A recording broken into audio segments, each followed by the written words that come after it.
Hey, we're here with Julie Uhrman from OUYA, and this is kind of a really big day for you guys. You are having your big unveiling for backers. You're announcing that you're launching in June. I imagine this feels pretty good. It's amazing. I mean, we had an idea 9 months ago to build a beautiful, powerful game console that allowed any developer to bring a game to the television. And today, people are seeing it for the first time. They're going to get to hold the controller and play games. And on June 4th, we're going to be launching OUYA in retail in the US, Canada, and the UK. And so, I mean, like you said, you've gone from idea to real physical product in how many months? 9 months. 9 months. How does this? I can think of something else you can do in 9 months. How does this compare to what was in your head 9 months ago? Surprisingly, it's very close. I mean, we knew what we wanted to do. We wanted to build something that enabled creators, that was accessible and affordable to gamers. What we didn't know initially is how we were going to take it to market, or how we were going to get people excited about the idea beyond just the idea of accessibility and openness. And taking OUYA to market the way we did, incorporating our supporters and how we developed the hardware and the console, and including gamers and developers and the type of games that we're bringing to OUYA is really exciting. So, you know, one thing I think you kind of touched on and I've heard you talk about before is this idea also that OUYA is not just for this kind of hardcore gamer, but actually all these other people who are getting exposed to gaming through social gaming, mobile gaming, and then bringing them to consoles. How are you, how are you actually reaching them with OUYA in terms of like marketing and Yeah, I mean, I think the message is reaching them, and we haven't done any marketing to date, and we've got a large group of loyal supporters already, both on the gamer side and the developer side. I think what's really rewarding and exciting about OUYA is the fact that it's open, and any game developer, whether you're a AAA developer or a newcomer, whether you have a small team or a large team, whether you have a small budget or a large budget, can build games for the television. I mean, we've really opened up the last closed platform, which is the television, and by saying, if you've got a great idea, here's your chance, that alone is bringing people to OUYA. And so you've got, you know, like you said, this is a much more open platform, which is sort of really appealing to, I imagine, to some developers. Can you talk a little bit about the mix of developers in terms of indie developers versus, you know, sort of the AAA titles? Yeah, I mean, we're seeing all different types of developers, and we're seeing all different types of games. I mean, even today, you'll see games that are exclusive to OUYA, and you'll see games that are even exclusive to the television. You'll see games from Square Enix and some of our indie favorite developers like Adam Saltzman and Brian Fargo, and Tripwire Interactive. If you're a hardcore PC gamer, you know who they are. They built The Killing Floor, and they brought the ball exclusively to the television through OUYA. But then you're also seeing great games from newcomers. We've got games from people that entered into our OUYA Create Game Jam that we did with Killscreen, where they were only supposed to develop a prototype, and now they've built a full game, and it's ready and live for you to play today.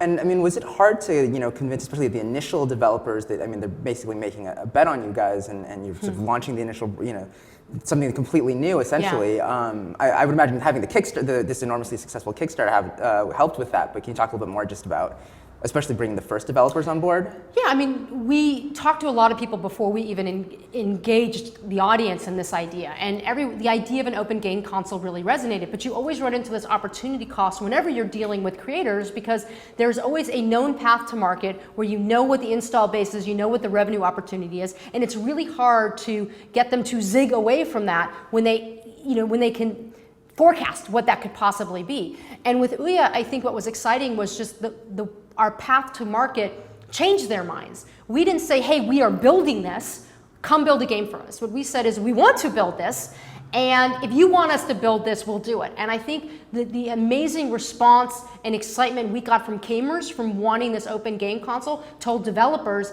you know what, if we build something for OUYA, the gamers are going to be there, because you know what, they're already here and they haven't even announced a game yet. Right. And so I think it's really the idea that's resonating with people. And so, you know, you've called this sort of the unconsole, a different kind of game console. Do you think that that also changes the sort of role or relationship that the console plays in somebody's life, taking that approach? I mean, anything that takes precious time when we have free time is really important. Gamers like to play games on multiple different devices. Hardcore gamers have more than one console in their living room. And I think the bigger issue is just putting another box into the living room, right? So we wanted to make sure that our box was as beautiful on the outside as it was powerful on the inside, which is why we partnered with Eid Behar, who did the Jam box. I mean, this is brushed aluminum. You know, the controllers are heavy. They feel good in your hand. We've worked with developers for the last couple months to make sure that this was something wonderful, precise, accurate. But I think we've built something that both gamers and developers were really enjoying.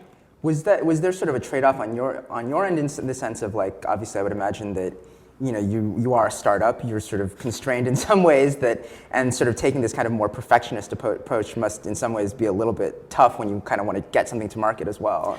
I mean, we've done it differently. We didn't say this is exactly what we're building. We said we have an idea to build this, and we've asked people for their feedback, and we've changed a lot along the way. I mean, we weren't very hard line in our perfectionism, other to the extent where we wanted to build something beautiful and powerful and something that people would love. So during Kickstarter, we were told to change the buttons because 8% of men are colorblind. So now instead of being circles, they read OUYA.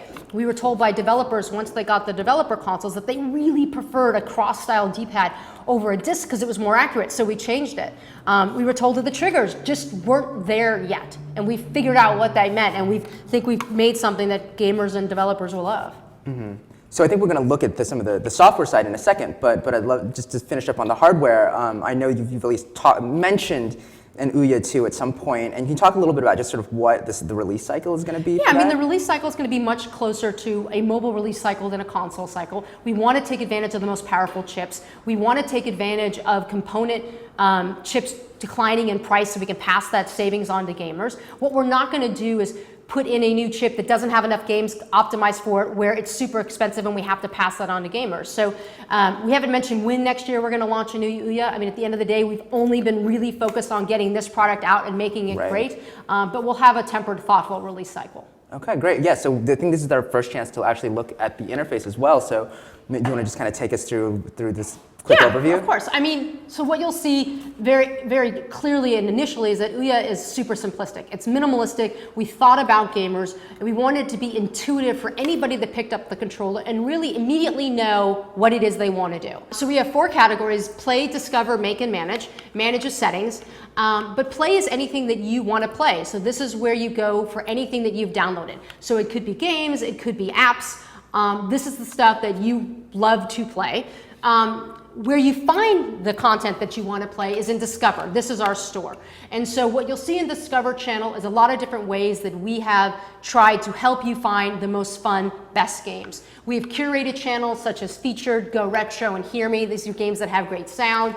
We have your typical genre channels, except we try to get more descriptive because we really want you to understand what about the game makes it unique, and it's not enough to just say it's an FPS. We want to say exactly what kind of FPS it is.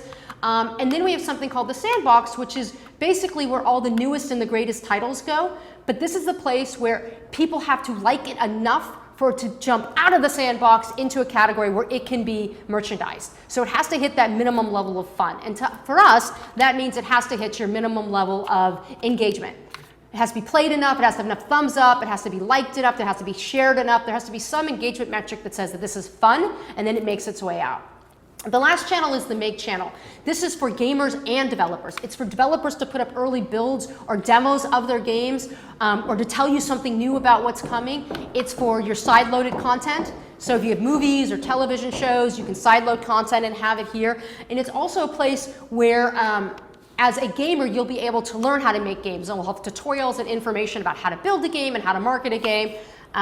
It's really about bringing together the creative development side of gaming and the playing fun side of gaming. And I think one thing you said earlier was actually the idea that, in fact, you should be able to make OUYA games on an OUYA. Is that right? Yeah, the retail units are identical as far as specifications and ports to the developer consoles. Every OUYA is a dev console, so you can play games, you can make games, you can push games to OUYA right away. Doesn't cost you anything more, and we want to make it incredibly simple for you. So it sounds like you're obviously trying out a lot of different OUYA games. Is there anything you're currently addicted to? Oh, I'm still addicted to Stalagflight. It was one of the Killscreen OUYA Create Game Jam entries. They've iterated on it 3 times since we first saw. They've added multiplayer, and fascinating to OUYA, they have a donation-based monetization plan. So with OUYA, our only rule is that everything on OUYA has to be free to try, but you can monetize as a developer any way you want. So we have microtransactionally based games and games where you unlock the full game, and Stalagflight is an example where it's donation based. You know, if you love it, donate, and I think that's fantastic, and I'm excited to see how people are using our platform to bring games to market in the way that they want to be the way that they want it brought to market versus how I tell them to bring it to market. Yeah, I was actually trying out Lag Fight before we started filming, and I died really, it's hard. really quickly. It's so hard. I'm looking forward to getting better at it. But in the meantime, congratulations and thank you.